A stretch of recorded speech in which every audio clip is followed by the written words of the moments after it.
সুনিতা পারিবারিক বস্ত্র প্রতিষ্ঠান খাগড়া বহরমপুর এবং লালবাগ মুর্শিদাবাদ।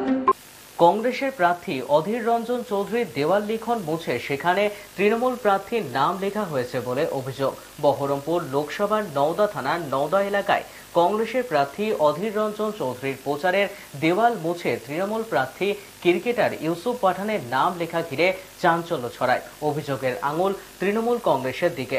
কংগ্রেসের দাবি, গণতন্ত্রের হত্যাকারী যতই চেষ্টা করুক মানুষের ভালোবাসায় কংগ্রেসকে পরাজিত করতে পারবে না। এই নিয়ে কংগ্রেস নির্বাচন কমিশনে অভিযোগ জানাচ্ছে। তবে এ বিষয়ে তৃণমূলের নেতারা মুখে কুলু পেটেছেন। এ বিষয়ে কোনো মন্তব্য করতে চাননি তারা। গ্রাম বাংলায় একটা কথা আছে, স্বভাব যায় না মলে আর ছুঁচোর গায়ের গন্ধ যায় না ধুলে। স্বাভাবিক কারণে তৃণমূলের লোকেরা যতই কাটমানি খাক আর পয়সা কামাক, স্বভাব তাদের কোনোদিনই পাল্টাবে না। নওদা ব্লকে 10 নম্বর লোকসভার প্রার্থী সম্মানীয় অধীর রঞ্জন চৌধুরী, তিনি নওদার ব্লকের শুধু কেন বাংলার প্রতিটি মানুষের হৃদয়ের দেওয়ালে তার নামটা লেখা আছে।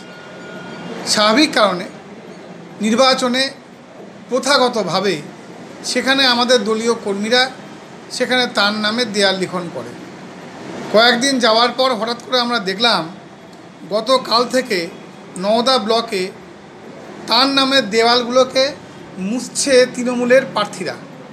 আমরা হাওয়ায় কথা বলি না, ডকুমেন্ট নিয়ে কথা বলি। দেয়ালে অধীর চৌধুরীর নাম, সেখানে তারা চুন দিয়ে মুছছে, মুঠে তারা ইউসুফ পাঠানের নাম তারা লিখছে। আমরা বলতে চাইছি, তৃণমূলের এই কালচার থেকে তৃণমূল কোনোদিন বেড়াতে পারবে না।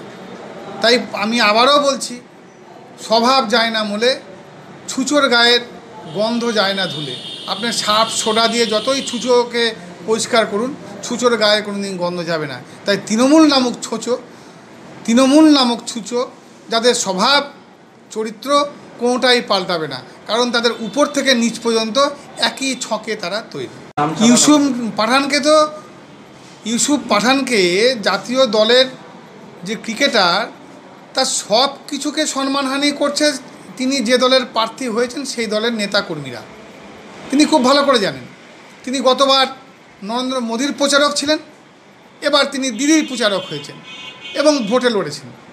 খুব স্বাভাবিক কারণে তার সম্মান রাখার দায়িত্ব তো আমাদের না। ফলে তিনি যে দলে দাঁড়িয়েছেন সেই দলের দেখবে যে ইউসুফ পাঠানের সম্মান কেমন করে তার রক্ষা করা যায়। তবে তিনি হেরে এখান থেকে যাবেন এইটুকু ঠিক। অভিযোগ জানাতেই হবে। নির্বাচন কমিশনে তো আমরা ছেড়ে কথা বলবো না। নির্বাচন কমিশনে আমরা অভিযোগ জানিয়েছি। শুধু তৃণমূলের নেতাদের দেখছেন না, দেয়াল লিখছে, কোথাও থ্রেটনিং চলছে, কোথাও বলছে কংগ্রেস পার্টি অফিস আমরা লুট করে নেব, সব ফাঁকায় আওয়াজ মারছে। আরে কংগ্রেস এখানে চুরি করে বসে নেই, কংগ্রেস তৈরি হয়েই আছে।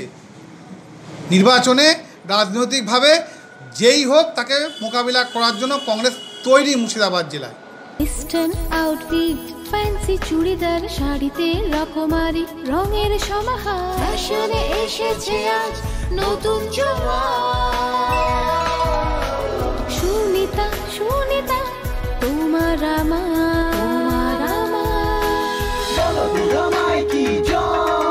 আজ পুজোর হাওয়া, নতুন চাওয়া পোশাকের আমি সুনিতা মন ছুঁয়ে যায়। সুনিতা সবার। সুনিতা 309 নেতাজি রোড, খাগড়া বহরমপুর মুর্শিদাবাদ।